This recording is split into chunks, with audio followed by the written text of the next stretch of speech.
you very much for the interview.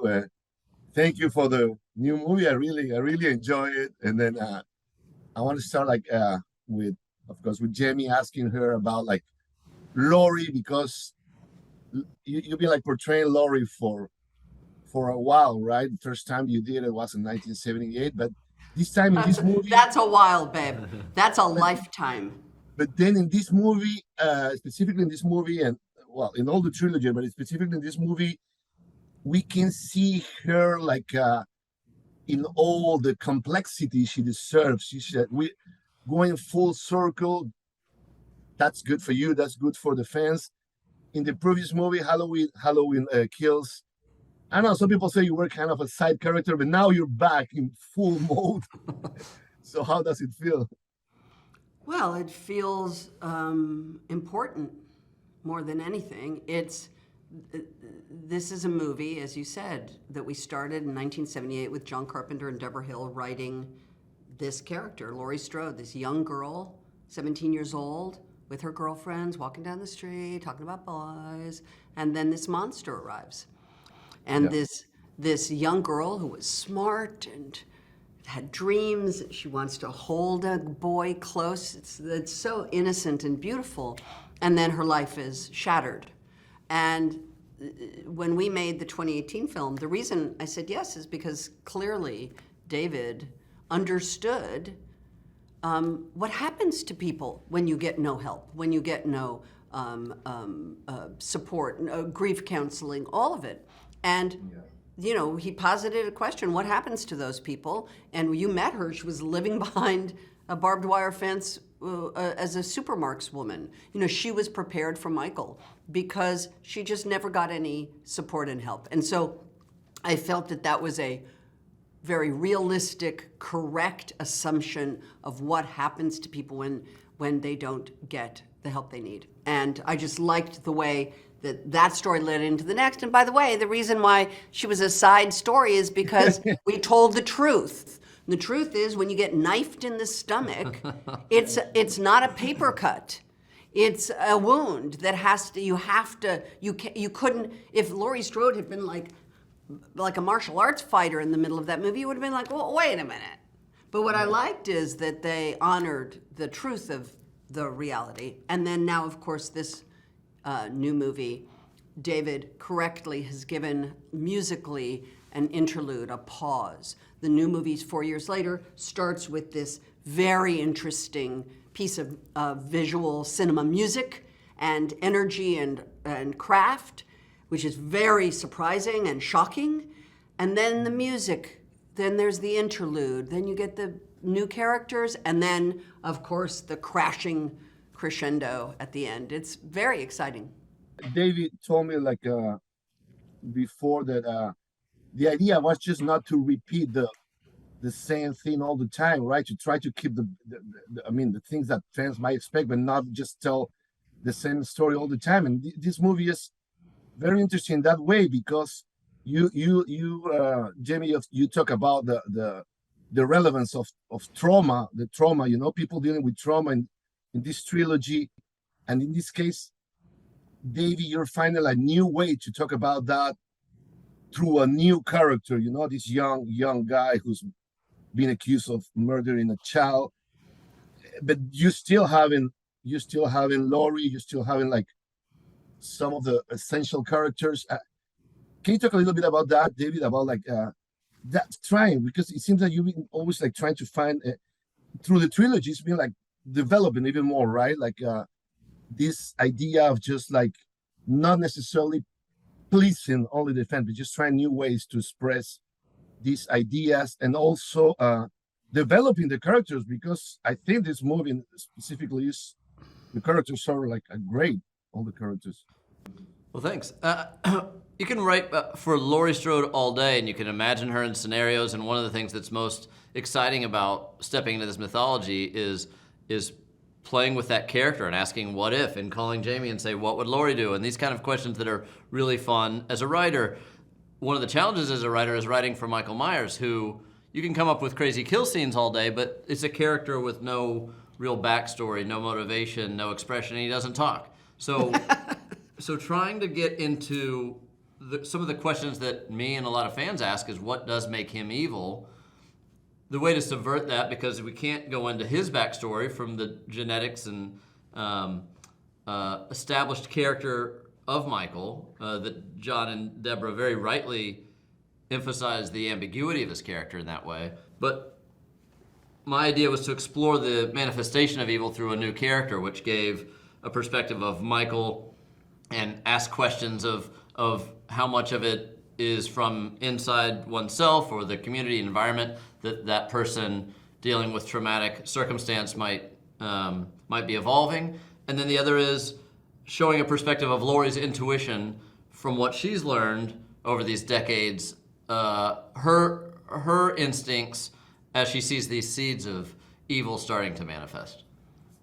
So for you, Jamie, how challenging just to balance these different aspects of Laurie's personality, because we see her. I mean, she's very tough. I mean, she's very funny. She say bad words. She just sometimes she talks she makes reference to the sexual situations or whatever. But then she's still traumatized. She's still certain things can just trigger her depression. You know, some things can make her feel really bad, even if she's trying to in this movie to get together, you know, to just To solve heal. her life, to deal with everything. But how was for you to just try to balance things? Well, she's trying to heal. Now, the truth of the matter is, when you lose a child, you never heal.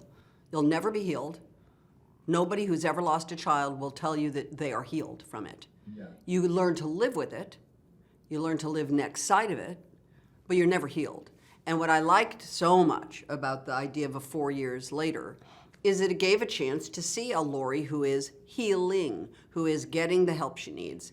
But much more importantly, and you touched on it already, and David did too, I haven't been able to do an interview with you in a long time, so I'm about to say something, so just shut the fuck up. I think you're going to look back on these movies in 30 years and think that this man was a genius. I think you're going to look at what these movies said about us as a society and the prescience of David to know that a movie about female empowerment, about a woman who is ready and standing up and saying no more, coinciding with the women's movement of Me Too and Time's Up, followed by a movie that our joke was, it was called Mob Rules, about the collective rage of a community saying that the system is broken and I'm not taking it anymore, colliding with the social justice uprising of George Floyd and ultimately the insurrection of January 6th, which just talked about how unstable the world was. Again, prescient, written 2 years before. And then now a movie about the poisoning of a society, a poisoning of a community against the very victim who the violence was perpetrated against and the pile-on against her, which we see every single day, every day. I don't know if you followed the Kanye thing. It's happening everywhere all at once. And again, David's prescience that this is where we're going as a society. And to me, that's the great beauty here. Yes, it's a horror movie. Sure, you're going to get all your kill counts and all of the good red meat that people love in a horror movie, but they're much deeper than that. They're more important than that. They're dramas. They're about the human condition. They're about Laurie Strode as this ultimate survivor who has persevered through unimaginable grief and loss, and yet she survived. That, to me, is the great power of the filmmaking of David and his team, and all of our team, all of our crew and actors, to create that trilogy of storytelling in a horror movie franchise is absolutely mind-bending to me, and something I will be forever proud of. And this movie specifically is just it takes its time to, you know, to develop the character, and then you show the red meat, as you say, you show the gore and everything.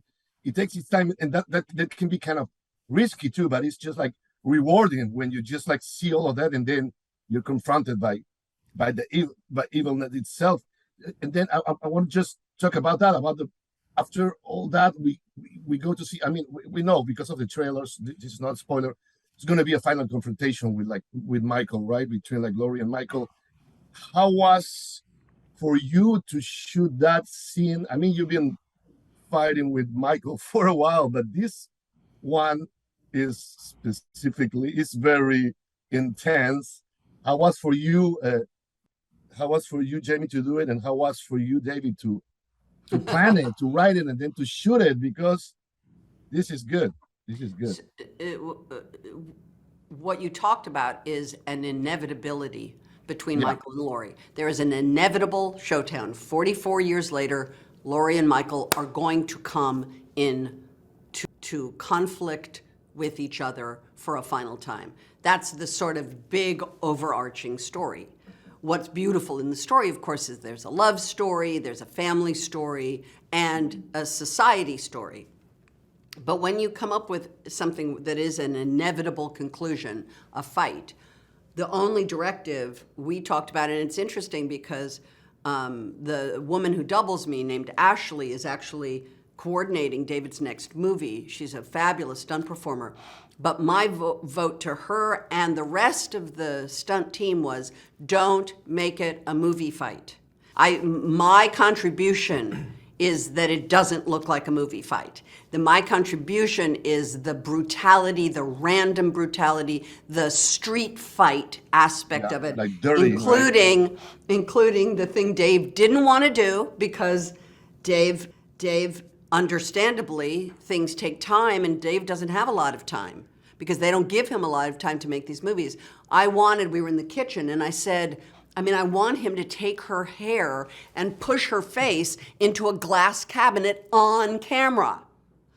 On camera, my face going to a glass cabinet. Again, the brutality of that and the unexpectedness of it. And Dave was like, yeah, I know, but I don't want to take the time to reset the glass cabinet over and over again because it just eats up his shooting time.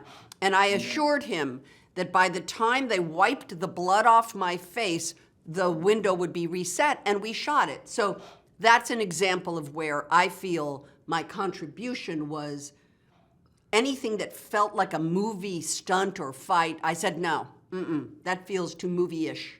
And I would say that's my great contribution to the final fight. And I would also say, I was protective of her face. When you work with an actress like Jamie, she's so physical and fearless that you know she's going to go 100%. And I had 2 weeks of movie left to film, and so protective of her. But then also that's kind of how I think we complement each other, because we're both to set early every day. We're both driven to make a better movie than we did yesterday.